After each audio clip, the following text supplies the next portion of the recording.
right, I'm going to call the October 20th business meeting of Borough Council to order. With the Pledge of Allegiance, Barbara, please join us in the pledge. I pledge allegiance to the flag of the United States of America and to the republic for which it stands, one nation, under God, indivisible, with liberty and justice for all. Ms. Bryant, will you take the roll? Absolutely. Council President Fred Bush. Here. Council Vice President Michelle Panopoulos. Council Member Barbara Fortner. Here. Council Member Rob McGreevy. Here. Council Member Cindy Rickards. Here. Council Member Bob Weisford. He has to unmute himself. Council Member Ira Winston. Here. And Mayor Andrea Deutsch. Here. Oh, I'm here. All right, are there any proposed agenda additions or changes? Seeing none. I have no comments tonight. Ms. Mayor, do you have a report? In the packet, I've submitted updated UCR reporting from Sergeant Vernaccio, so there's some information in the packet. Other than that, I have no report. Thank you. And let's move on to public comment. I see a number of members of the public here, so I'll get my set up. All right, we'll start in this room. Sorry, if I may just give a brief, since let's give some folks here who aren't here at every meeting how our public comment goes. Just a quick primer for everyone. This might be old hat for some of you. Public comment is limited to 3 minutes, generally the point of it's public comment. Borough Council during the meeting, if it's an agenda item, will attempt to answer any questions or concerns. If it's an item that's not on the agenda, then myself or someone from council will get back to you after the meeting about your question or concern. And thank you all for being here tonight. All right, so let's start in the front. Just give the public comment. One of you. All right, go ahead, Mary.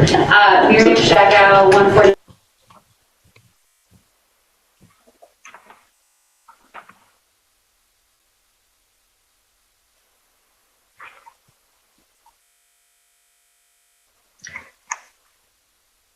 I believe the borough is disconnected.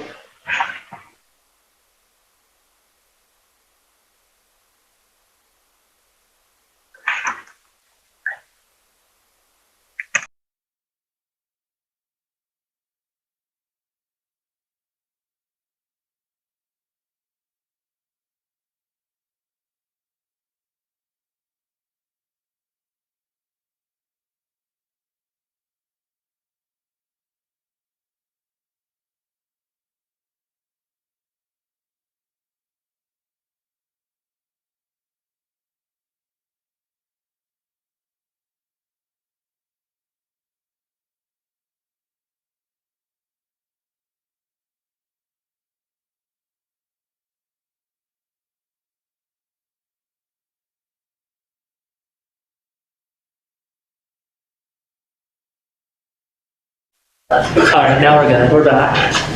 All right, we apologize for the technical issues. Those of you who are watching online, we just finished one public comment from Miriam Shagow in favor of the Community Choice Agreement, right? Community Choice Designation, CCA. All right, second public comment. Okay, Joe Toscano, 120 Rockland. Echoing what Miriam just said, as a guys who are private citizen, I just want to also speak in support of the memorandum of understanding for community choice education. You know, Narberth is committed to getting to net zero carbon emissions by 2030 for electricity, and this is really the quickest way for us to do it, the most effective way for us to really do it. And so this is a really important opportunity, I think, for the borough and other boroughs that want to participate in this. And so I really support the adoption of that. Thanks. Thank you. Yeah, hi, Lee Davis, 117 Chestnut Avenue. I'm here as well. I agree with the last two comments of these two folks about the community choice aggregation. I think it's the right way for Narberth to proceed. So full support of that. Thank you. And I'm Peter Grove, 25 Narberth Park. Been out of the country for a couple of weeks. I'm not sure I'm up to date. I wanted to comment on 201 Sabine. Is it too late to comment on 201 Sabine? 201 Sabine is an historic opportunity you will not get again.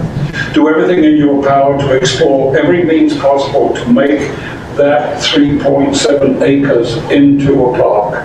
You've heard so many times that a settlement of the size of Narberth and the density of Narberth should have 25 to 40 acres. We have 8. And when Lot 3 Elmwood happens, 9 3/4. 201 Sabine could be a mini playground, a mini arboretum, a place for adventure and mini exploration for children. A children's garden, a mini habitat for birds, butterflies and bees. But above all, a lovely shady or sunny place to sit with one's family. Developers see open spaces like this and they see dollar signs. Our neighbors, it seems, see something quite different. Something that would not only be delightful for them and their children, but for generations to come. Please explore every avenue possible for making that a decent-sized park.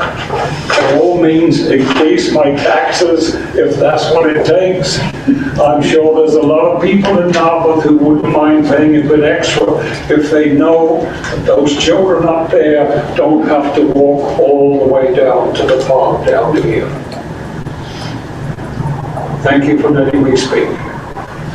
thank you. Michael Staub, 222 Sabine Avenue.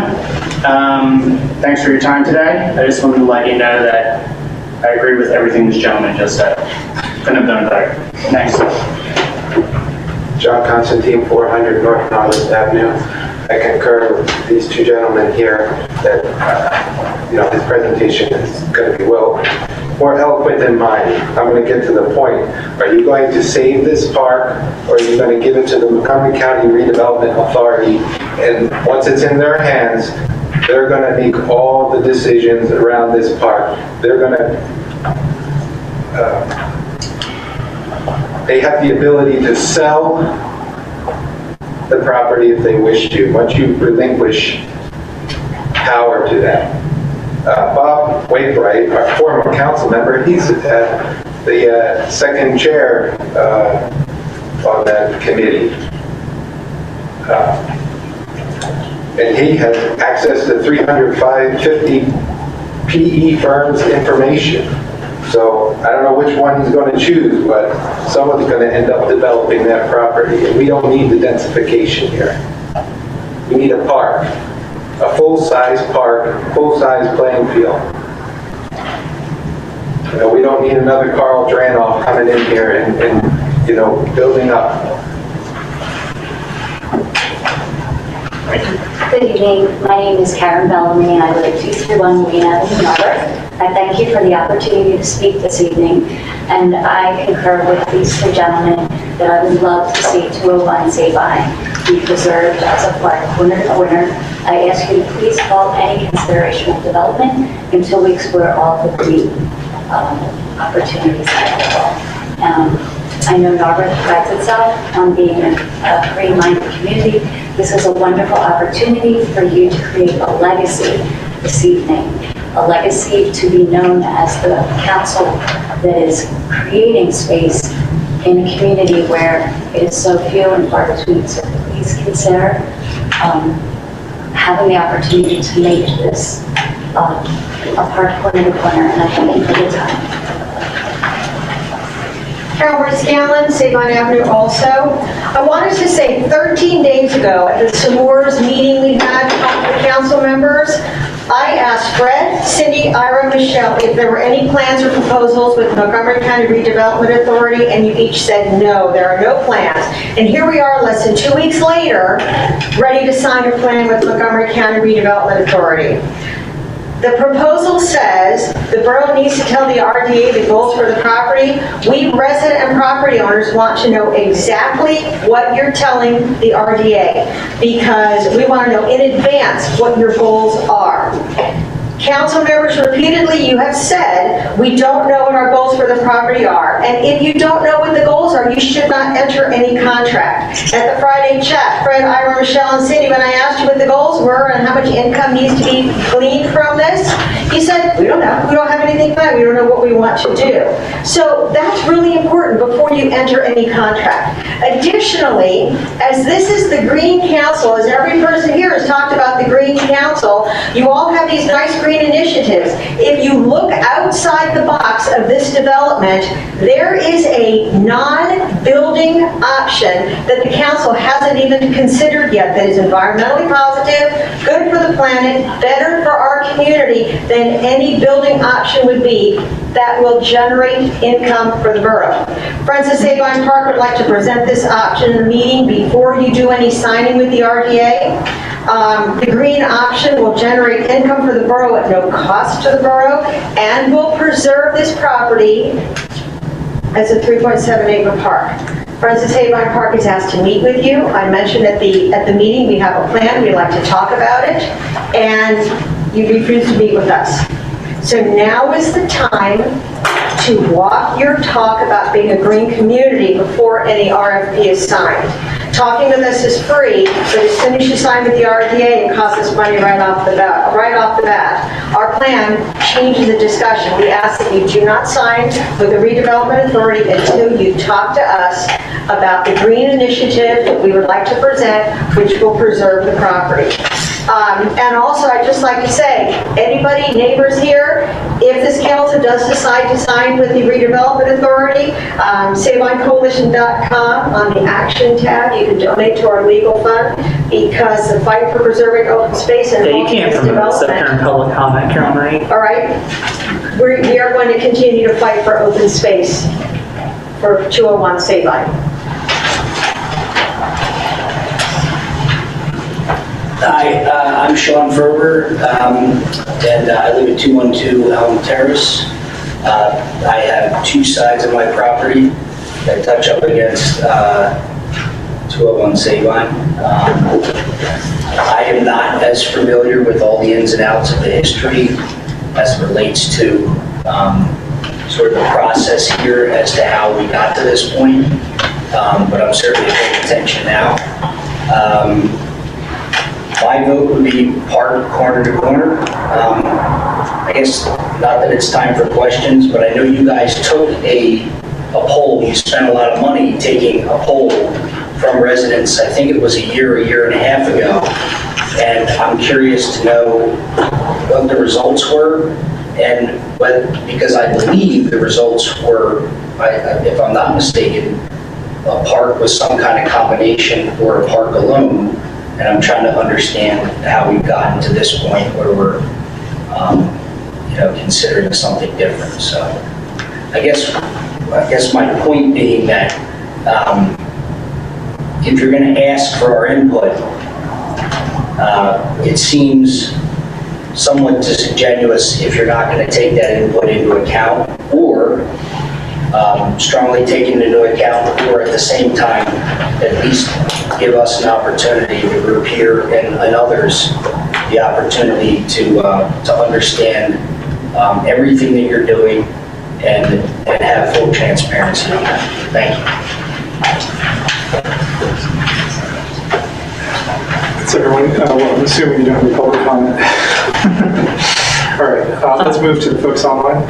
So for folks on Zoom, just to recap how we do this, you either need to use the raise hand function on Zoom or literally raise your hand, and then I'll call on you. You'll get a prompt on your screen to unmute, and then you'll have 3 minutes to make your public comment. Public comment.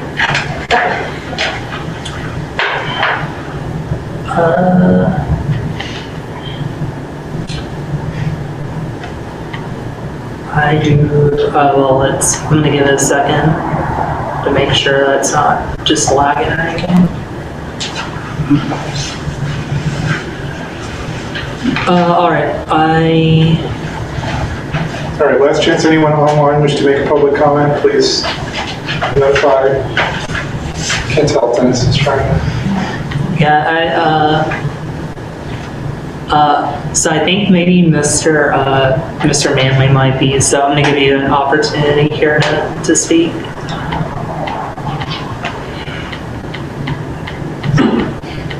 Hard to say.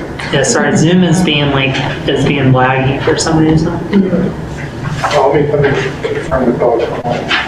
Totally lagged out. Apologize for having technical issues tonight. So.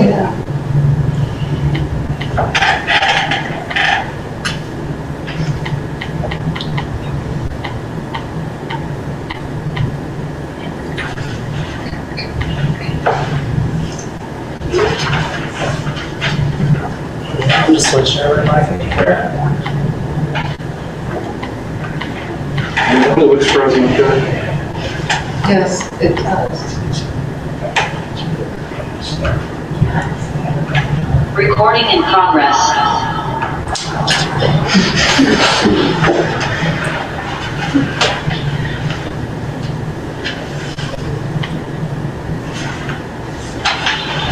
So Bob or Andrea, if you're able to hear me right now, can you just come on and tell us? You're fine there. We can hear you.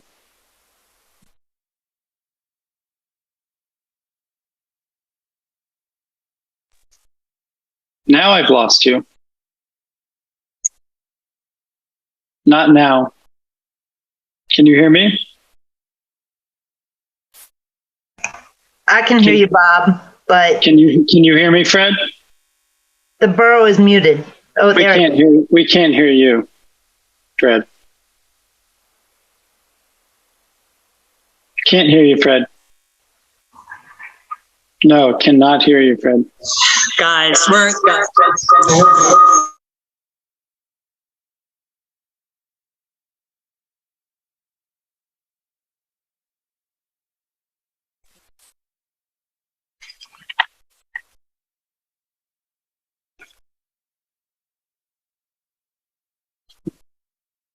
all right, now how are we doing?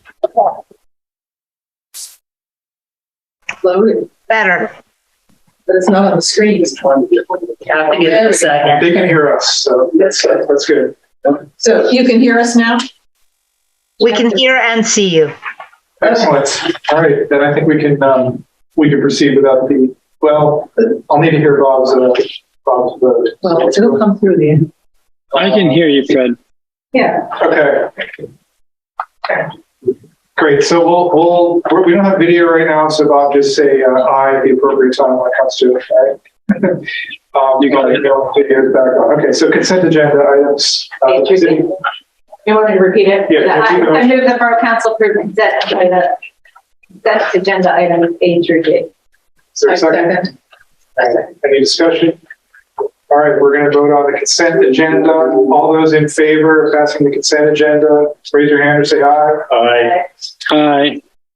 It's unanimous. Let's move on to 9A, which is 146 Marion. I move that Borough Council adopt resolution 2022-24 to 146 Marion for preliminary final approval. Is there a second? I'll second. Okay. Discussion. So we need a, let's see. I'm happy to just remind council, this is before council for a tentative plan approval earlier this year. They've moved on to a preliminary final plan approval based upon the level of detail that was in that plan. Staff has deemed it not necessary to come back to final approval because that really wouldn't accomplish anything because they've had all of the requirements met for the final plan approval already.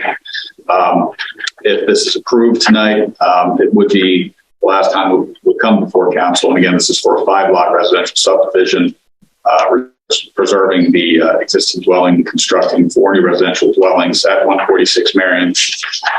There was some discussion at the Planning Commission about what would happen if the home that would be moved would fall apart. Certainly there is a professional moving company involved in that with insurance, taking on that risk. However, if something was to happen, there was an agreement that any repairs or replacements would be subject to the Historic District Ordinance. I know that was a question for the Planning Commission. It also went before the Shade Tree Commission, who made some recommendations. Those recommendations are also in this resolution as a condition of approval, along with the remaining standard conditions. There was a slight change from what was in the packet related to correcting a date on the Pannoni review letters to identify Summer Night as the single legal landowner of the property. That's actually correct now. And we also provided that if there is a limited number of parts of the property that are need to be shared, so common elements or shared facilities. The original resolution and the tentative plan approval had for providing a homeowners association to do that. However, this provides the option if, based upon council's and borough solicitors, my review, that wouldn't be needed and that can be accomplished through a shared maintenance agreement, specifically for example, maintaining a stormwater facility. That would be an option to have that reserved. Otherwise, an HOA would just be too burdensome and not necessary.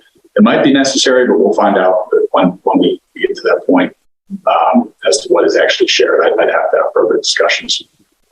Not that it should hold a plan approval at all. So with the staff's recommendations, the Planning Commission's recommendations, and the conditions of the Shade Tree, this resolution is for you for consideration for approval. All right, and does somebody the applicant and council's here today. If there's any questions. Yeah, and all of our all the groups who've done their due diligence have also agreed that this fulfills the requirements. That's correct. Our borough engineer has indicated that any of the comments that he has made or requests for outstanding needs are things that are tentatively bound after a final plan anyways. So it doesn't hold up to the need to come back for further review and approval. And I believe the Planning Commission has felt the same, that their planning aspects have been met if borough staff was fine with it, which they are. I believe our zoning officer said, I have no comment. That's correct. Any questions from council? I had some questions, more. I continue to kind of make the same comments about this property, and that I understand it meets the requirements. I think it completely lacks integrity to call something a garage, where even on the plans it says you can only have a Prius and you can't, you have to back out of the garage to let a passenger in, and it just reflects a really disappointingly spirit of Narberth, where we're putting profit over place. And it's disappointing and lacks integrity.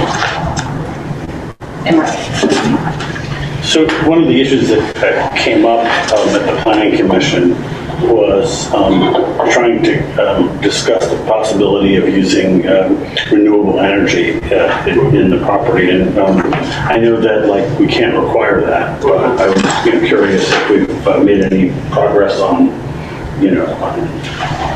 that issue. If I can address that, Fred Fromhold, the attorney for Summer Night and the applicant. We had at your caucus meeting, Mr. Burris, who happens to be here tonight on Zoom. He's our architect, and I think he had described the steps that were anticipated to be taken that would address those green concerns about where building materials would come from, the shorter distances in state where they would be available. And I think the other comment that he had made to you collectively is that this project in and of itself is green. It's preserving an existing home. When you do have the new construction, you are, for these new homes, complying with all the latest codes and all the energy efficiencies in them, which would require retrofitting for many of the homes in Narberth to meet those same standards. So we do believe that they will be green. I think he said the electrical systems system for the units that have garages would accommodate the future electric hookup, depending upon the nature of the hookup required, whether it's a Tesla or some other type of car, that there would be that built into the electrical system. So that's how we address it. Yeah, but I guess I'm asking a more specific question, is whether you're committed not to use fossil fuels. I think at this point, and the answer is no, we're not committing to that at this point in time. Yeah. Any other questions from council? Okay. Let's vote on resolution 2022-24 for preliminary and final approval for 146 Marion. All those in favor of approval, please raise your hands or say aye. Aye. Any opposed? All right, it's unanimous. Thank you. Thank you very much. Let's move on to 9B, which is the community choice aggregation. Speaking of fossil fuels.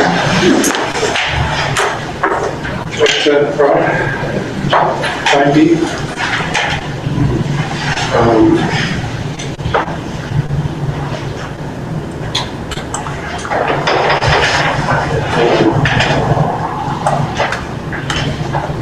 I move that Borough Council approve memorandum of understanding for community choice aggregation for electricity. Is there a second? Second. I'll second it. Thanks, Bob. Discussion. This is something that has come as a recommendation from the EAC to the Public Health and Safety Committee, and we have discussed it at length with the EAC. The EAC has shared a memo with our committee and with all council. We have met with the working group for PA boroughs, exploring the possibility of bulk buying of renewable electricity for boroughs.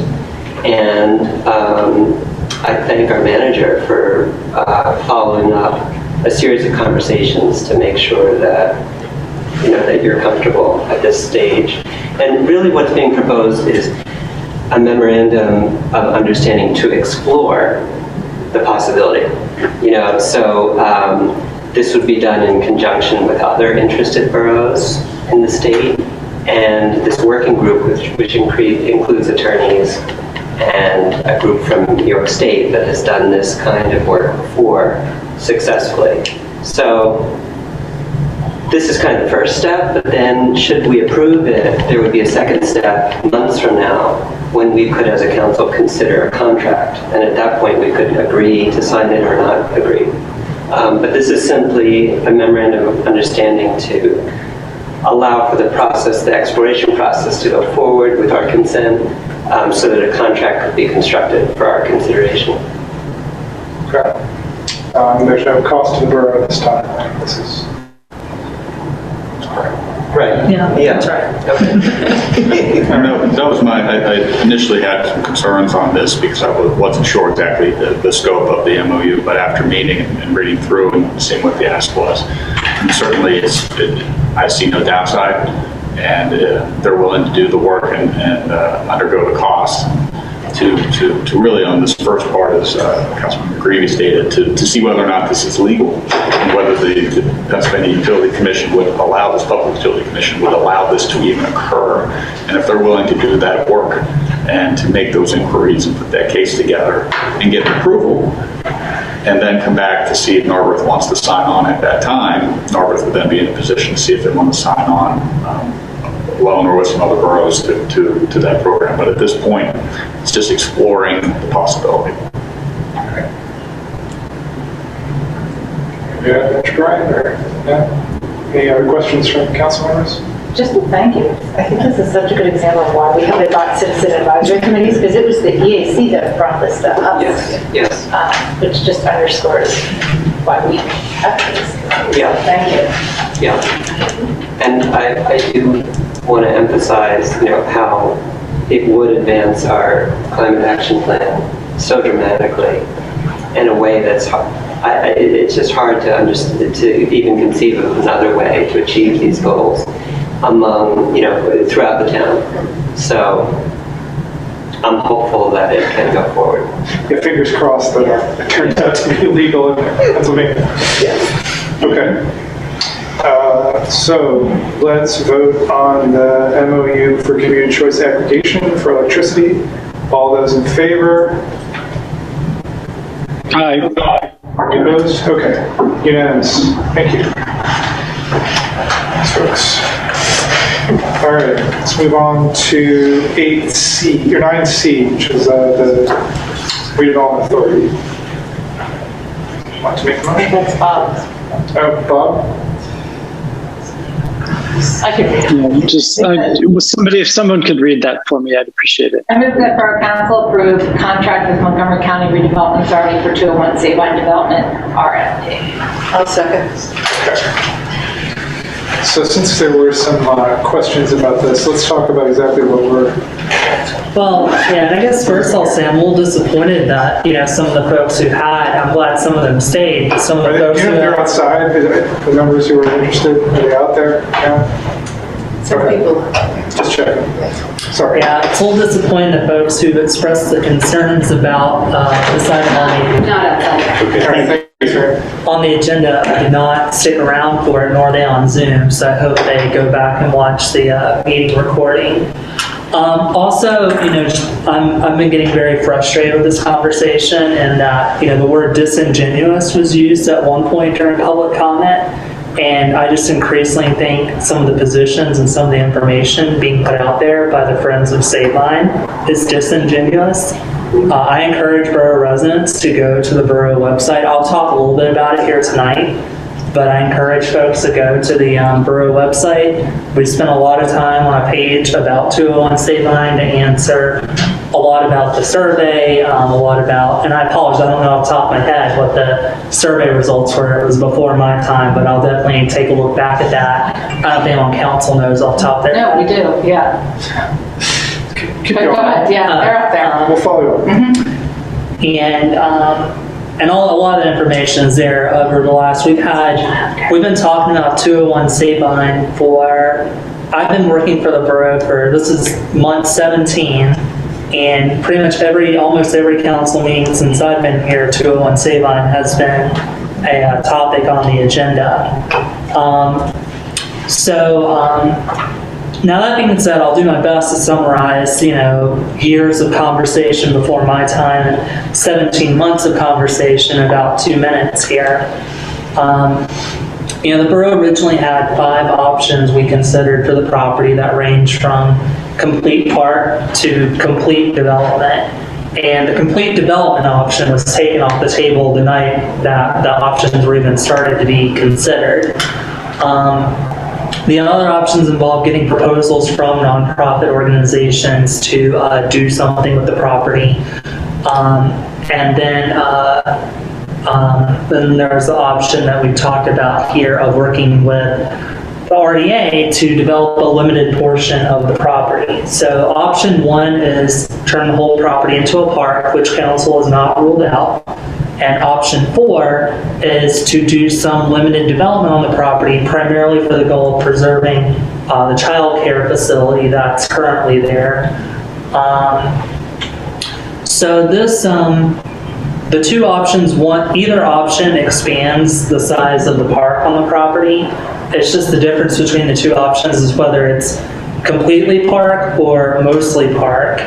And for me as borough manager, in addition to treasurer, I do have to weigh the financial impact of this decision. And it's not, I don't have a vote in this decision, but one of the things when I got council, I had to advise them on not just the community development aspect of the whole park, but the financial aspect of losing what currently brings in $250,000 a year of revenue.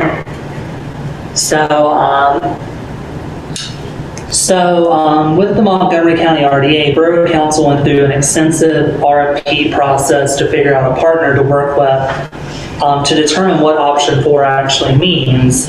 As was mentioned by Ms. Scanlon, Borough Council has not come to a firm conclusion as to what option 4 is.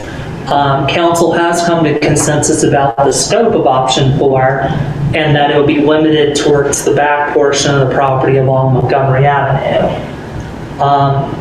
So one of the things we're looking for in a partner in terms of figuring out what option 4 means is helping council figure out what realistically that means in order to continue to provide that childcare. However, for council to make a final decision between option 1 and option 4, they actually have to know what option 4 is. So there are no actual proposals on the table. I think the definition of the word proposal was maybe misunderstood. You know, I'm going to emphasize, I'm being sarcastic when I say this. You know, it could be something as absurd as if we end up going through an RFP and someone comes back and they say, I can only build something on this property if you let me put 10,000 apartments on it. And obviously, I'm making that larger number just so no one takes my words out of context. Obviously, Borough Council would reject that option and the property would completely come apart. On the flip side, again, to be completely absurd, if someone said, you know, for building almost nothing on it, we'll give the borough $100 million a year, then obviously Borough Council would take option 4 over option 1. But I think, you know, but again, we just don't know what option 4 is unless we actually put something out to bid. This contract with the RDA does not bind the borough to developing the property. The borough retains the right to reject all development bids. The process outlined in the scope of work from the RDA includes multiple public meetings. Our planning commission actually is legally required under the Redevelopment Act to talk through what the RFP would entail and what the goals of the RFP would be. And then Borough Council would have to sign off on that as well before it would then go out to bid. The borough under this contract would not be turning the property over to the RDA with the ability to sell it. That was actually something that I spoke with the RDA executive director about, because it is, their usual sort of process does include that option. And the original version of their standard contract that I got did include that language. And knowing how important it is to council and the messaging council's had to the public that they're not interested in selling any portion of the property, I asked for that language to be removed from this contract, which it has been. So this contract, all it would do is start the process, that public process of developing an RFP for development. The borough, as was mentioned, would control what the goals of the development are. The borough would not be required to accept any of the bids. And I think, again, once we know what those bids are, it's not park or mystery option, it's park versus we know what the option is. And then I think council can actually make an informed decision. And I don't think anyone here, you know, is certainly, like I said, I mean, there could be a whole range of outcomes with that. So this is, you know, far from settled.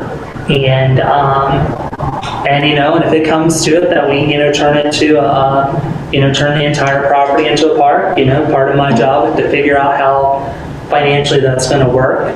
But that'll be one of, you know, many variables that we'll have to weigh as we go through this process, if council decides to move forward with it. All right, thank you. So that's pretty clear discussion. I don't know, are you able to call up the picture of option 4? Or is that going to be too complicated? So, you know, Michelle Panopoulos, who's not here tonight, prepared, you know, pictures of our sense of what some of these proposals will look like, so we can call up the... That's the page. That's where you would go on the website to see a lot of information about 201 Save On, including a lot of history. I mean, you just Google Urban Borough Save On. Let me share this on so people on Zoom and people watching the recording can see it.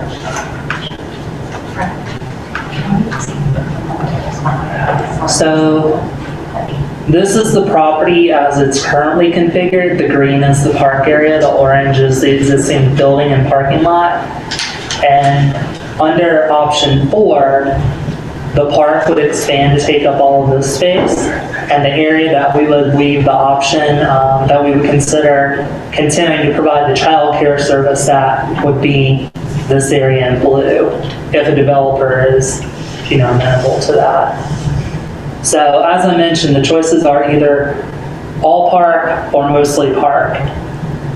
Okay, that's what we're looking at. Thank you. It's an excellent summary. And we will maintain control of the property all the way through, so decision-making power will remain in Borough Council. It's not going to be any consultant that's going to make the decisions. It's us. The borough will make the decisions.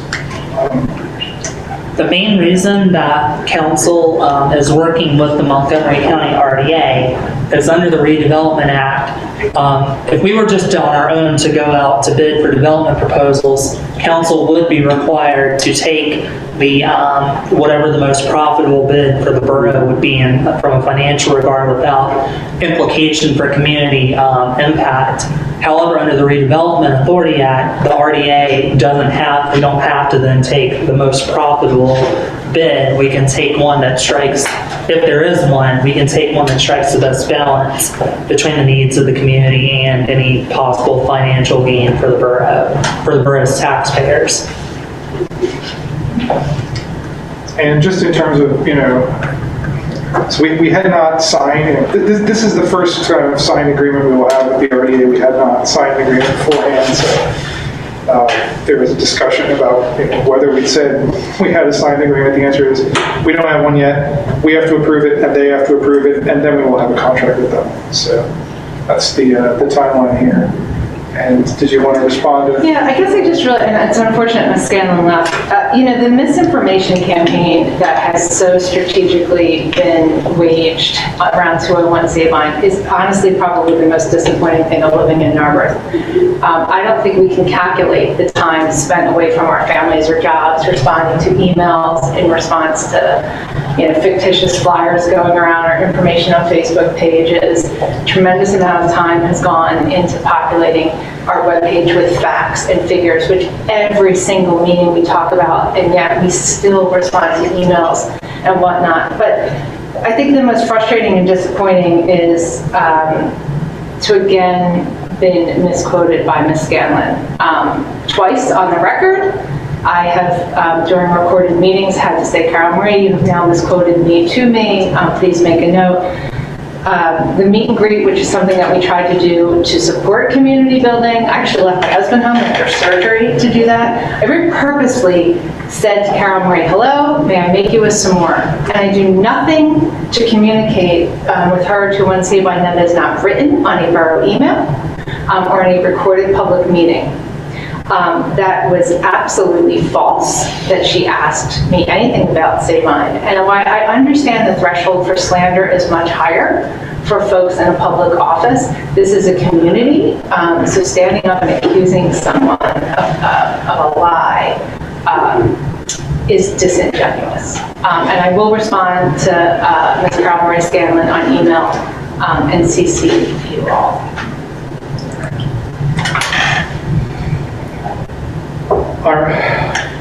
So, I first learned about this issue, before I became on council, and my feeling at the time was we need to look at the different options and understand the cost implications of each of the options, because even though the gentleman said he was willing to pay additional taxes, I don't know that that's the consensus in the borough, that people are willing to pay additional taxes for this. And recently, there's been some discussion about, changes in taxes, and, a lot of the feedback is this is a very bad time to raise taxes. So I don't know that that's the consensus. So I think it's our responsibility to look at all of the possibilities here. And when I first started looking at this, we didn't know how this would all work, if any developer would be interested, and we still don't. And so I continue to want to see what that would look like. But that doesn't mean that, I personally would prefer, if I had my choices, I would prefer the full park.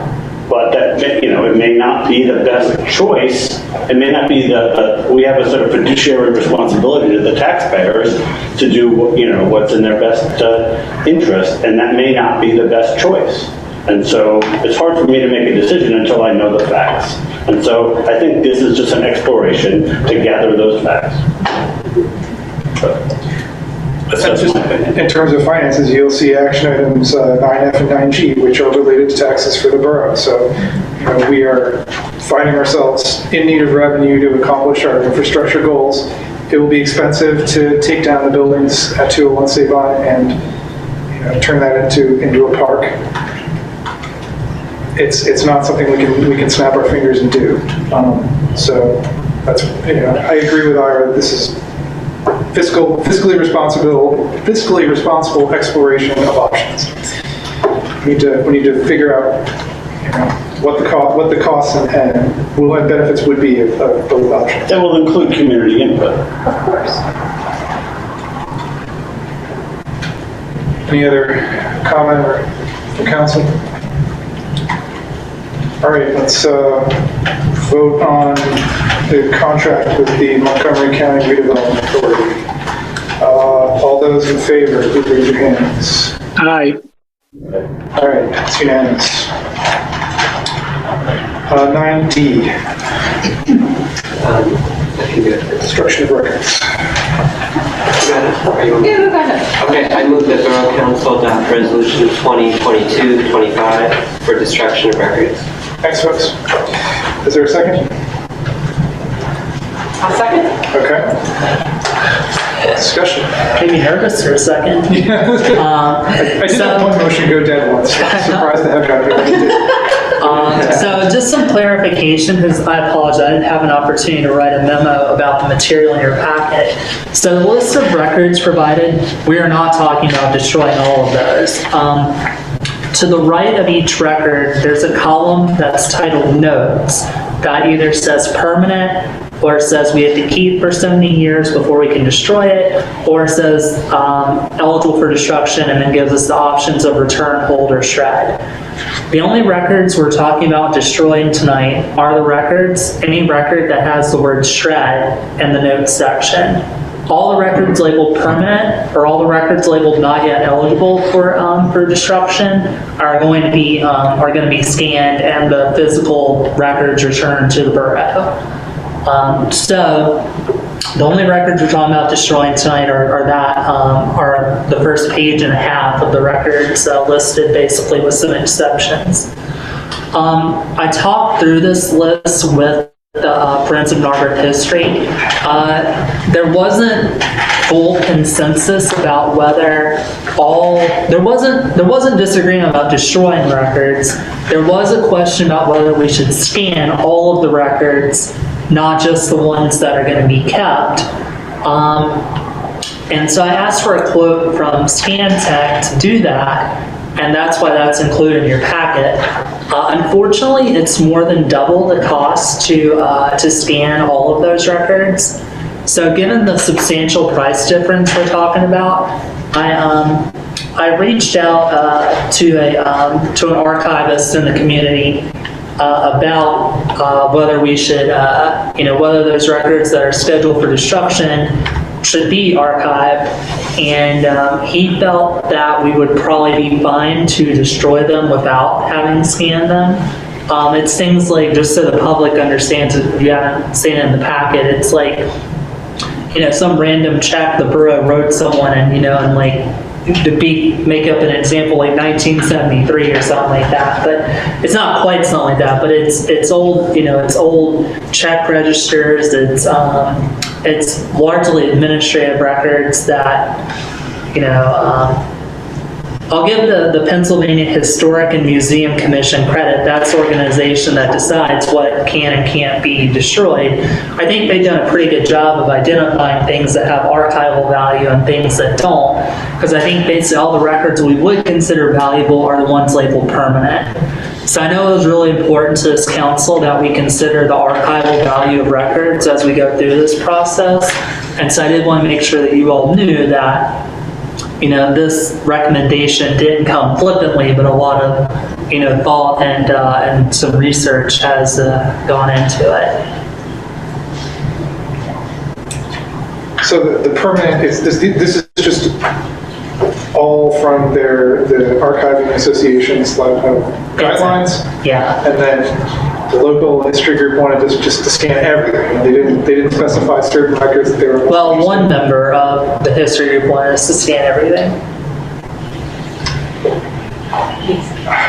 I would say if they want to make a more targeted ask, they want to say scan these 3 things or something. We can do it, but I mean, maybe we go back to them with that. I don't know, or do we even need to? But my suggestion would be like if they want a couple documents scanned, then we can add them to the list, but we can't do the whole thing. It's really hard for me to see how there's anything in this list of things that are going to be shredded that they could possibly have a use for. Some of it I look at and I think we wouldn't let them have it anyway because it probably has personal information in it that we wouldn't allow them to have. So I mean, I don't even think, why would they want a history of paid parking tickets from 1998 to 2003? There's just a lot in here that to me seems obvious should be gone. And I can't justify spending tax dollars to scan something that probably no one will ever look at. Agreed. So do we want to let them make an ARR ask or not? I would say I trust the staff to make a decision. We do. And given that it's based on what the Pennsylvania Historic and Museum. Historic and Museum. I always want to do that backwards. Commission standards are. I just don't see why. I just couldn't see anything on the first page and a half that I thought they could possibly want that we would be willing to share with them. You know, if you were, I don't know. Yeah. We'd be digital hoarders. Yes, digital hoarders. Yeah, we don't need to be doing that. So this is going to be the first of several, right? Right, yeah. All right. Well, why don't you just tell them that if they want to make specific asks in the future, that we will entertain that idea, but we can't approve the request. Fred, I have a different idea. Go ahead, Bob. Could we just, once we've decided that we're going to destroy these items, that we could offer to gift it to them as long as they agree to destroy them if they're not going to archive them? I mean, they could then do it at their own expense. For me, the one problem with that is that someone would need to go through them first and pull out anything that had personal data, anything that should not be made available to the public. And I don't think we have staff time really for somebody to do that. Well, then we probably shouldn't be scanning them either. Right, I know. We probably shouldn't be scanning them for their use then either. But I mean, if they want, I see, they want us to archive these things. They don't want to archive them. Okay, right. Never mind. I like the idea for the future, give them the opportunity to look at the list and say if any specific records they'd like to seek out. Yes. Okay, it sounds like only one person had anything to say about it, so I'm not really worried. I don't see anything here that's... The only thing I see on here, and it's not even in the shred category, is these things about like construction projects. I mean, I think that those are the kind of things that are worth saving. As you know, like I mean, I just see one here. I don't even know what it is. South Essex Avenue project. Maybe it's not drawings. Yeah, and that's sort of records we're required to keep forever for good reason. Yeah. Well, I mean, even if we're not required, I think it's a good thing to keep that there's some history there as opposed to, like canceled checks or whatever. Liquid fuels tax records. Those are pretty dry. Yes. All right, I'm hearing consensus here. So let's vote on Resolution 2022-25 for destruction of records. All those in favor? Aye. All right, it's unanimous. Okay, action item E is to settle it. Well, I can do it for Michelle. Go ahead. I move that Borough Council approve advertisement of update to subdivision and land development ordinance.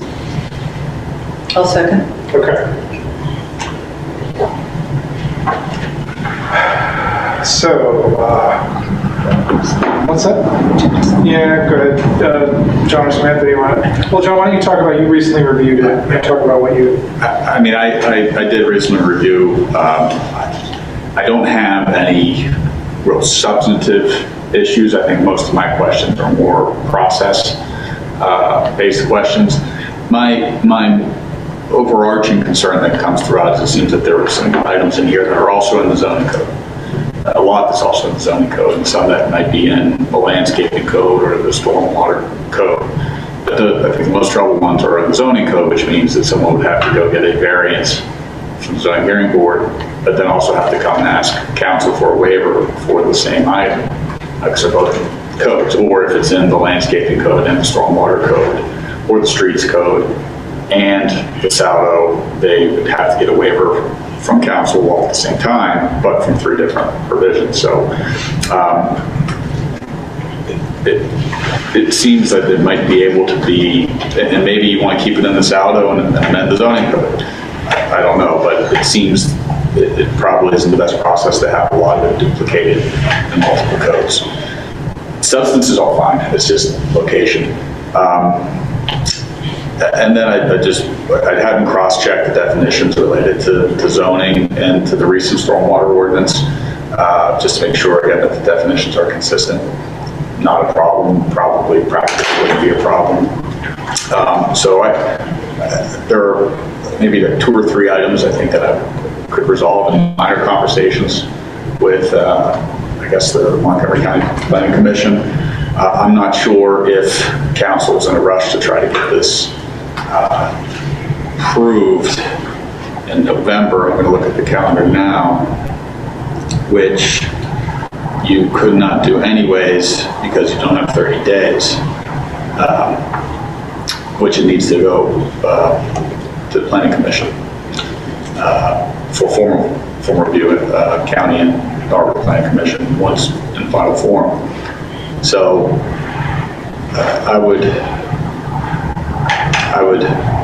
I think if best practices, it'd be nice to have just a little bit more time.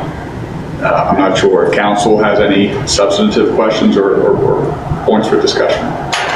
Just to follow up on your point about things being in this and the zoning, I think there was a discussion about doing sort of a parallel zoning amendment that would clean up things which belong only in the Saldo, things which belong only in the zoning, to take care of that issue you're raising, that there's now language in both, or there will be once we pass this. And the idea was that would be passed very quickly, right? The follow-up. Yeah. So maybe if I may offer, maybe what we do is, John, if the borough solicitor could have some time to speak with our planning consultant, Chloe Moore, make sure everything is, 100% sort of buttoned up here.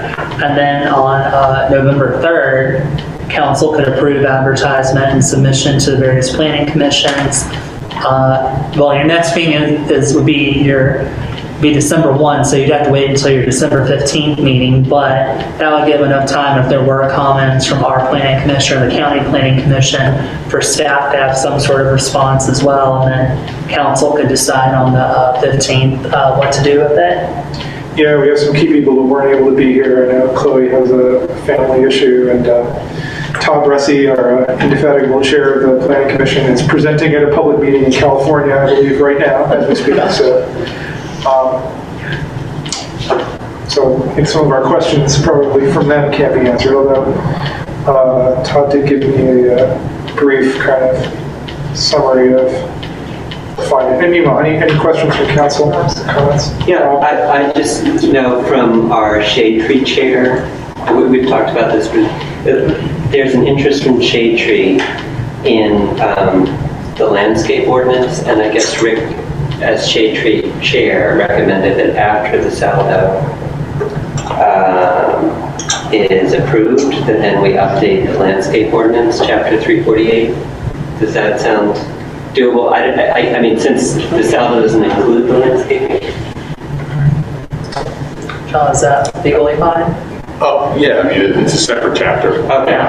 Right now, I think both zoning and Saldo refers to the landscaping ordinance in reference to a lot of standards.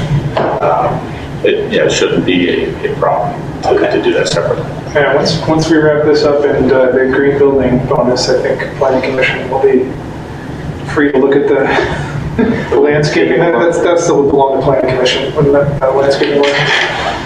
So I mean, the landscaping ordinance could, and I defer to the shade tree about what they want to do, but it could go into, heritage trees, tree replacement standards, really things that some other municipalities, I know Radnor and what is it?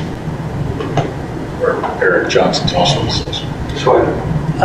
Conshohocken or Swarthmore? Swarthmore, the people that have significant trees. So I can see that really being not just a rewrite, but an improvement, adding more aspects to that. I can see your eyes lighting up here.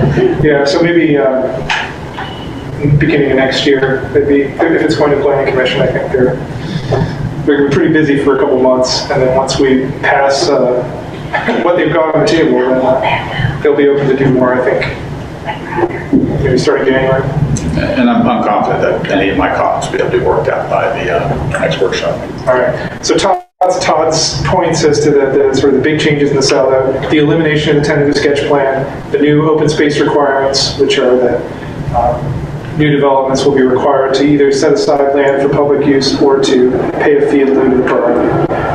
Tightened stream of wetland requirements that just a lot of restrictions on what you can do in a riparian area or in a wetland, which won't impact most of the borough, but certain key areas. And finally, the traffic study requirement for large developments.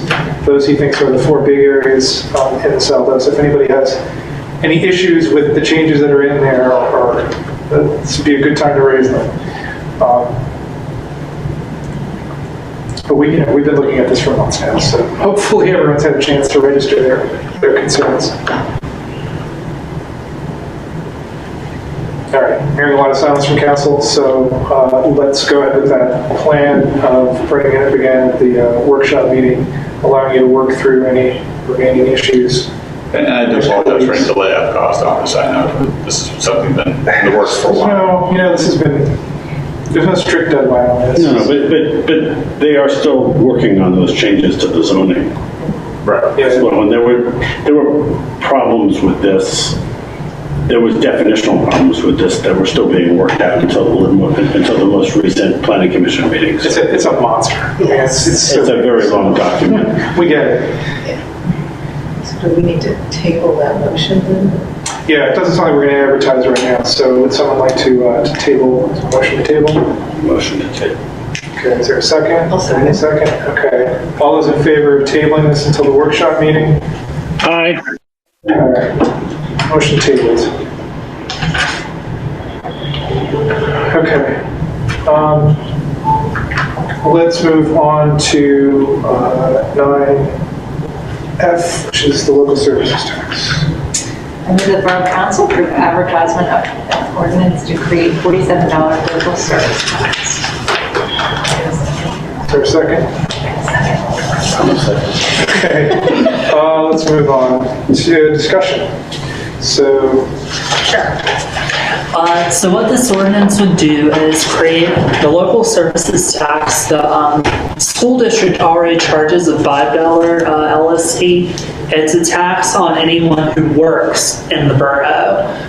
So the legal limit is $52. So between the borough and the school district, we'd be going to the $52 per year. There's a low-income exemption for people who make $12,000 a year or less. This has been part of our bigger conversation about diversifying borough revenues to, spread our tax burden more equitably and make the borough, just like with your own personal investments, less susceptible to, environmental changes beyond our control. and I think we're still looking into the process for the exemption, right, that will notify people. Okay, any questions from council on that? Yeah, I have a question. Why is the threshold $12,000 and not something significantly higher, since there are, many people who earn under $100,000 who certainly are not making a lot of money by comparison to many of the people who live in the borough of Narberth. Sure. So the $12,000 number is actually comes from the state law that governs what are called Act 511 taxes, which includes local service tax and the earned income tax we'll talk about. So unfortunately, that is stuck in state law. And yeah, I certainly, that was a question I made sure of and asked Berkheimer if we could go with a higher number for the threshold, and unfortunately, we're stuck with 12,000. Okay. Is this time for comment, Fred? Okay, then my comment just is simply that I think this is, in addition to the one that we're going to discuss next, is really punishing for the labor force people, the workforce people who work within the borough of Narberth, the restaurant workers, other people who maybe work minimum wage jobs, or even some service, or even many service jobs that are not minimum wage jobs. This is really, it's asking a lot of people who make very little money. And there you go. That's my comment. So, Bob, and we're talking about students who, are children who work in restaurants. We're talking about elderly people who might need to be supplementing their income. Anyway, I think it's pretty obvious to most people what I'm talking about. I can tell you that, we have a tax expert who lives in Narberth. He's a Wharton professor. I had long conversations with him about the effects of the EIT and the local services tax, and just the way it works out is that our alternative is to raise property taxes, right? So we're talking about these taxes instead of raising property taxes. Those are really our two levers for raising money. We need to raise money in order to pay for our infrastructure projects, which I think everybody on council is agreed on that. So the question is, to me, what's a more progressive way to raise the money? And, the IRS, so I did a deep dive into IRS data and looking at how many people pay property taxes, what the rate is, and it turns out that, if you raise the property tax, it actually hits poorer people harder than it hits wealthier people. Just because if you're a homeowner, more of your wealth is tied up in your house than if you're a poorer homeowner. If you're a wealthier homeowner, there's only so much house you can have in Narberth. We don't have $5 million houses in Narberth. So, as a result, when you raise property taxes, it's more of an effect on poorer households than it is in wealthier households. And that even accounts for the fact that, a lot of people making less money are renters. It still hits them harder. The people who do own the houses, they just feel the bite harder. So I'm talking about people who don't own homes in Narberth, that are working in Narberth. And, that's not progressive. It's not progressive to tax poor people more. That's just not progressive. Progressive would be if there were a threshold of $100,000 and we only taxed, tax these on people who made more than $100,000, or pick a number, but pick a number much higher than $12,000. Someone earning $12,000 is living in poverty. Unfortunately, we can't change that number. That number is set by the state, and we can't adjust it. It's 12,000. That's the only number we can consider. I agree. I'd like to. Okay, well, let's not call it progressive then, but let's just say, because look, I'm completely in favor of the borough having the revenue it needs for its capital funding needs. I believe that we're really good stewards of the borough's tax dollars. I'm not opposed to raising taxes. I'm somebody who believes in paying my taxes. I think it's really important. There are things we can fund together that we can't fund individually, and that's what good government's about. However, people who own properties within the borough of Narberth have an asset that's quite valuable. Even a poor person who owns a property within the borough of Narberth is sitting on an asset that has value. Someone who's just simply working a restaurant job, or working at the daycare, or working in a service job within the borough of Narberth, or a retail job, is being this is a punishing tax for somebody who's making less than $100,000. And that's my point. That's all. I'm not against the taxing. I'm not against paying the taxes. And I think I understand the need for the diversity, but I think we need to think long and hard about calling it progressive tax. Taxing poor people is not progressive. And I don't want to hear that word used again. That's my point. I guess I would say it's the most, I understand why you don't like this term, but I think it's in the limits of state law. I think it's our most progressive option in terms of you have to have a job in order to pay local service tax, whereas, and again, I think I'll readily admit, I think that all of these options are flawed in a certain way, but they're the only options we have. And a property tax, it doesn't matter if you're unemployed or if you're retired or what your situation is, you're going to pay it. And your house is an asset, but if you can't make your property tax payment, then you're going to lose your house. Yeah, but if you have a home, you can always rent a room in your home to someone to pay that additional tax. And then you have an asset with it you could leverage. Whereas if you're just a wage earner, you're out of luck.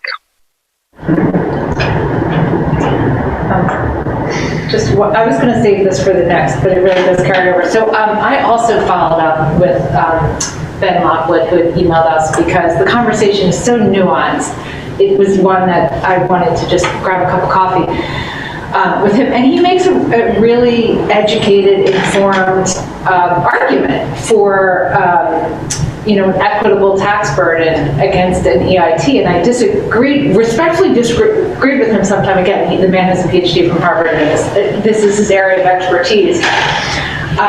But what I did follow up with him was, could we ask him to come to an FNA meeting? Because he suggested that there are, in fact, ways that we could be creative and be progressive to support folks outside of like tax law and state regulations, that in a community like Narberth, with the size of Narberth, with the will of council, perhaps he would consult with, are there ways outside of taxation that we could help support folks in lower socioeconomic status? I would like to take him up on that offer to have him be kind of a thought partner in that space. Because worst we can say is it won't work. I'm always open to new ideas. And best case scenario, we come up with something great that can benefit the people of the borough.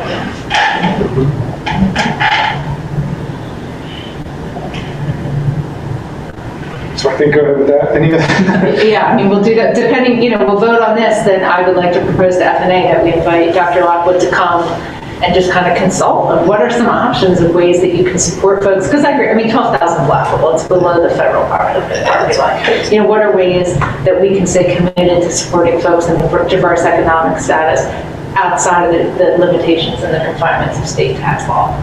And I would say you'd want to do that whether we had the local services tax or the EIT or not. To me, the reason to consider these is that right now, we only have one place really that we get our revenues from, and that's property taxes. And that just feels like it's not diverse enough of sources, that we should have a little more diversity in that. And I also recognize that there are people paying these taxes to other municipalities, but they live here in Narberth. And if we instead just say, well, we're not going to do either of these taxes, we're just going to do property tax increases, they're always getting hit all the time then. And they're also then hit with whatever income tax, earned local income tax they might have to be paying in another municipality when that goes up. So, I think it's just kind of like evens things out a little more within the borough, but also within where the folks who live in the borough are working and paying taxes. We don't live in a little bubble here in Narberth where everybody who lives here works in Narberth or doesn't pay taxes somewhere else. So, anyway. Further discussion? All right, let's vote on the ordinance to create a $47 local services tax. All those in favor? What's that? To advertise. To advertise. Yeah, the ordinance. Thank you. All those in favor? Any opposed? I'm opposed. All right, 5-1. Okay, let's move on to 5G, the earned income tax. I move the Borough Council approve advertisement of ordinance to create a 0.5% earned income tax. A second. Discussion? We really had a lot of this discussion on the prior. This, I just say like I'm more amenable to this one because I understand the need for diversity of income, of revenue generating sources.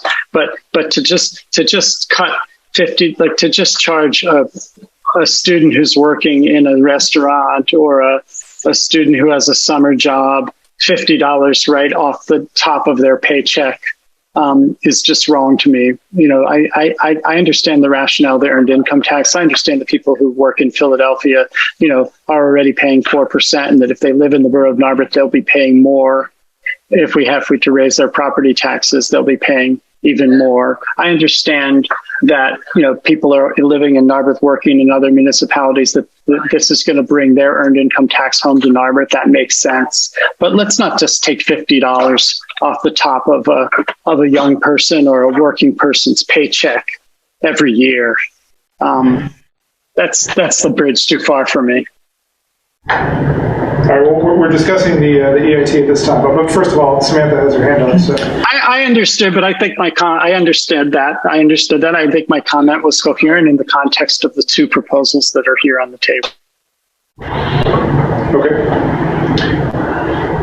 So I should make sure residents are aware, similar to our chat earlier about 201 Sabine, there is a webpage on the borough website dedicated to explaining their earned income tax and why we're talking about doing this and how you might be affected by it and how it works.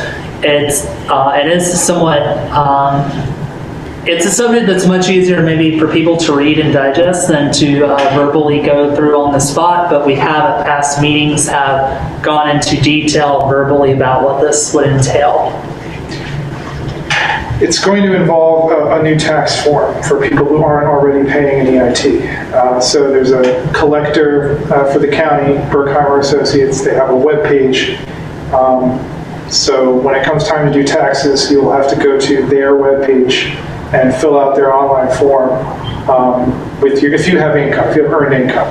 So if all you have is Social Security, then you don't have to fill this out. But if you have earned income, you'll go to their webpage, you'll fill out a form, and then it'll save the data. So every year you'll just be able to use the saved data and just change your earned income or any other changes that are made. But it will require filling out a new form. To my chagrin, TurboTax does not do this form, so you will have to go to the website, Upper Primer, and take care of it there, or send them a form. And we will, I think we'll do a mailer, right, to the community about this. Yeah, I got an example from Middletown Township in Bucks County who did the EIT back in 2014.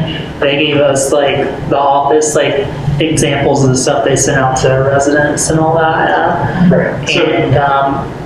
And just for what it's worth, from personal experience, until I moved to this area and started working for the borough, I've been paying EIT every year that I've been here in Pennsylvania. And my tax situation is relatively straightforward, and then I have one job and work in one place and all that kind of thing and live in one place. But I hope that's probably the case for most people. And it took me 5 minutes to fill a form out. So you look at the one spot on your W-2, what your income was, you put it on the form. You look at the one spot for your W-2 where it reports what your earned income tax you paid was, that your employer collected, and then you put that in the box, and then you're pretty much set. So. And actually, that was one of the things I talked about with Beth, was the administrative burden of that form, and I pulled it up too. just to kind of play with how long would it take. And I think that there are ways that FNA can coordinate outreach messages with a mailer, with, not tax advice, but step-by-step advice, like a little, we make these videos in Higher Ed all the time where we can show folks how to walk through them because we don't want people. Well, I think those are a lot of resources too that Berkheim, I don't know necessarily, I haven't confirmed this with them yet, but I fully said Berkheim will be able to help with a lot of that as well. Yeah. So we will be communicating with community members about how to navigate this process and the process again on exemptions. This is, once again, people making under 12,000 will be exempt from this tax, and if you don't have earned income, you're exempt from this tax. So if you're, again, just to rehash what we talked about the last 2 months, if you are on Social Security, if you're on a retirement pension, if you're on disability, if you are unemployed, you do not have to pay this tax. As long as you don't have income from some source. Yeah.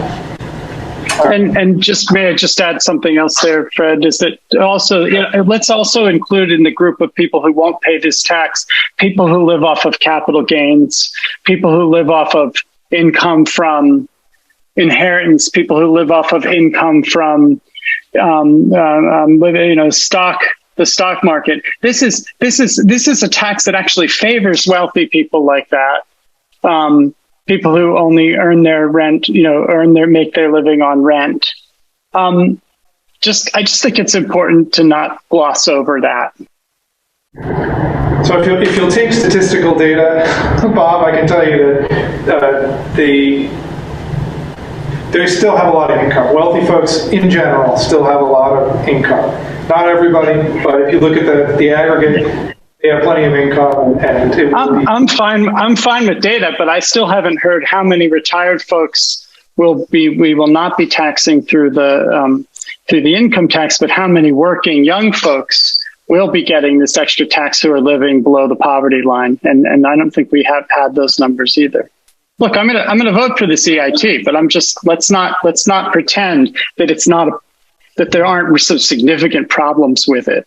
And let's actually, I'm delighted to hear Cindy's suggestion that, we look at ways to maybe provide some kind of relief for people who are wage earners, who are earning, below a certain threshold. $12,000 it's absurd. So, what kind of checking do we have to make sure that people fill out their form? Is that something that Berkheimer does, or the honor system, or? No, it's not the honor system. That is something that Berkheimer does, and the initial burden is on the employer to collect it. So, for example, like the Borough, for example, uses ADP for payroll processing, and for like every employee in the Borough, wherever they live, when you put in the employee's address when you set them up, it sets up in the system like, oh yeah, they need to be paying these local taxes and that kind of thing. So it gets withheld? Yeah. Oh, so then what's the form is just to reconcile it? Yeah, just like when you do your taxes at the IRS. Right, but if you're self-employed or if you have like consulting income or something, or you may that's always on like honor system. Well, except that your W-2 information gets reported to all of the. Okay, well, you answered my question. Is that it's on the W-2? Yeah. Any other questions about the EIT? And then it's collected. Mm-hmm. So this form is really just like a reconciliation. Exactly. But it's not as though you're sending a check. I mean, if you have one employer, there's no check. No. Right. It's like, unless somebody didn't collect it, right? No, I understand. But I'm just saying, like under normal circumstances, a person who works for like a company that a large company doing that's their only job, they just have to fill out this other form as just to. That's right. That's how it worked for you? Yeah. It's kind of the way Pennsylvania state taxes work. If you have a very simple, you just have one job and they did a good job at doing withholding, you don't owe anything, you don't get anything back, you paid right what you were supposed to. And so then, I'm sorry to belabor this point, but if So how Berkheimer knows that that Norbert collected this tax. I see, we collected this tax, so he knows, like, I never got a form for that guy. Right. And so what'll happen is pretty much everyone who lives in the borough will get a paper copy of the form. Well, at least this is how it worked with Keystone in Bucks County.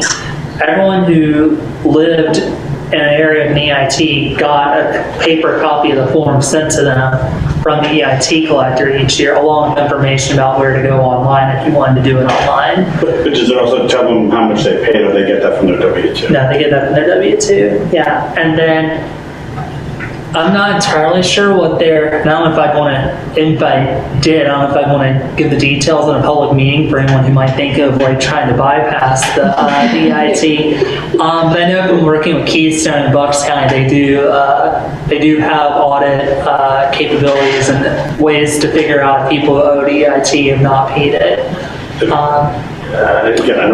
The other thing that's going to be really helpful for them too is part of what we'll do is our business privilege tax information. We'll go to, we'll make sure Berkheimer gets the list of businesses who pay business privilege tax, and that'll also give them a good sense of who all should be reporting LST and EIT from the borough. And from other jurisdictions, they already are, collecting the EIT. So. And then one final question. I mean, if you're taking distributions from an IRA, I take it that's not subject to the EIT? No, it's not. It's not earned income. Yeah, it's earned income if you're paying federal income taxes on it. That's earned income. Well, you are though. Yes, Well, never mind. that's not Anyway, earned the answer is income, no. though. It's a different, Thank you. different category. And I'd also want to note too, this isn't on the agenda for tonight, but I don't like what the public or council think we pull a bait and switch here. In November, you'll have the homestead, the documents or homestead exemption you'll need to look at. Because I know part of what we talked about the EIT to make it a little bit more progressive or equitable might be a better word than progressive, is that there be this EIT would help fund a $200,000 homestead exemption for people. Well, $200. Sorry, for the whole borough, sorry, yeah. So $200,000 of the EIT would go to property tax relief, which would translate into about $200 per year per property owner. And that's per eligible property owner. Right. So when folks are all filling out that first homestead paperwork, which again does not look cumbersome, but maybe we have a group, bring your form, we'll do coffee, we'll walk you through this form, or we do it on Zoom. Are there ways that we can help support folks so they don't miss that? So two things. Number one, I talked to the county, and so they told me for the first year, if we do adopt a homestead exemption, and maybe we didn't throw out future years, but at least for the first year, anyone who filled out a homestead exemption for the school district, because the school district, you have to send in your form by July to get it, whereas for the municipality, you have to send it in by December to get it. So anyone who sent their form in back during the summer, because Lower Merion School District has a homestead exemption, would automatically qualify for the borough's homestead exemption next year. Right, and that's something like 900 people are signed up with the county already, so a vast majority of people who would be getting the homestead exemption are already getting it for the school district, and if they knew to do that. Yeah. Well, we should notify the people who don't. No, I know, that's good, but that's another savings that it's true. Potentially. So we need a public information campaign. We'll need to include that in. I'm not sure I ever filled that form out. I don't think I have. Okay, I can get a list of all the properties that don't, because we have a list from the county. We can put that would be a good service to provide, because they, all of a sudden, what may have been, you may wind up like.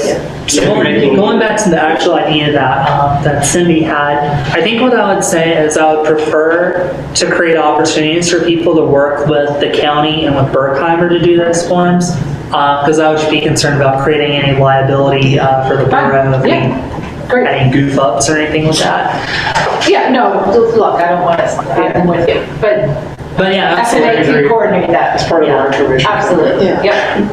Okay. All right, so seeing no more discussion about the EIT, let's vote on advertising the ordinance to create a 0.5% earned income tax. All those in favor? Any opposed? Okay, that's unanimous. All right, that's it for action items. The information items, the reports have been filed, including the Narberth Bridge report, which it looks like things are on schedule this month when I looked at it. Yeah, and while the meeting minutes from the 4th, there wasn't much to report, I am pleased to say that the meeting on the 18th, a lot has gotten done between the 4th and the 18th. And that actually, for anyone who's interested in the public to see it, that's included in the project update report in the packet for infrastructure that'll go out tomorrow. All right. Any new business? I don't know if this is new or old. The death of the meet and greet. I've waved the white flag. Crime and EIT, a perfect fall night, and s'mores gleaned us 4 community members. I think there were more council members. There were more council members again. So the people have spoken that meet and greets are not a valuable way to encourage democracy. So I guess the new businesses council did kind of informally say perhaps that events already have events. You know, Samantha, maybe we can talk about like ordering a borough council sign, that we request a table at whether it's Dickens or Earth Day or Pride to maybe camp out there. But yeah, I've seen lots of towns do that. That's a good idea. yeah, if we can maybe, I don't think that has to be, maybe you and I can talk about it, but I need a dunking booth for maybe that would get me. 4th of July. Yeah. You're right, maybe like dunk a council member. Then we wouldn't need a tax if we charged. But, so RIP meet and greets. You gave it a good try. That's right. Well, you're all good sports, so thank you. Yeah, thank you. Any other new business? Old business? Comments for the good of council? Yeah, I have one. Go ahead, Bob. Yeah, I just wanted to say for the public that I have sent a letter to council members and staff just indicating that I plan to resign from my seat on council at the end of December, at the end of this year. And I just wanted to say to the public, if you're hearing this and you think you might be interested in serving in the Narberth government, I urge you to reach out to the sitting council members and come to meetings and get involved and join the effort to make Narberth the place you want to live. And, the council will be looking for someone to replace me in January. All right, so now that it's public, let's just thank you for your long service, Bob. I'm sure we'll have more to say in December on your last day. And for members of the public, that means that we'll be conducting assuming that Councilor Weisbord stays with this timeline, that we will be conducting a search within a month from his resignation, right? We have a month from when he resigns to name a new council person. So in January, as he said. Any other comments? Yeah, I just want to say, I know we'll talk more in December, but I have so appreciated Bob's institutional memory, and during my time on council, Bob has shown over and over again this continuity, kind of linking us back to previous councils, and I think helping us all learn from prior experiences of council decisions. It's been a huge help to me personally, but I think also to the institution of the council to have that historical continuity. So Bob, I really appreciate the kind of longevity of your service. Yeah, absolutely. Yeah.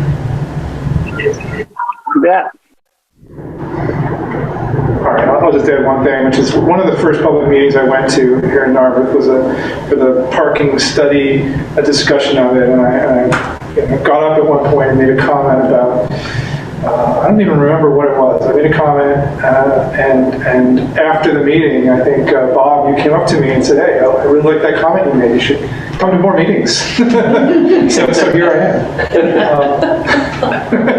Yeah. Anyway. Thanks again. Thank God, Fred. Really? All right. Thanks, Bob. All right, let's move on. We have an executive session to discuss a personnel matter regarding the borough manager proposal for employee pay increases for 2023, and we have other topics. Yeah, so we also need to discuss a job description. We also need to discuss a employment agreement, and we also have to discuss a hiring decision. Okay, so we will be discussing all of those topics, and I guess we'll be returning. I think it would be safer to say that we're going to return. We may or may not need to, but I'd rather. We will return after the exec session. And we may or may not take action at that time. So thank you to members of the public.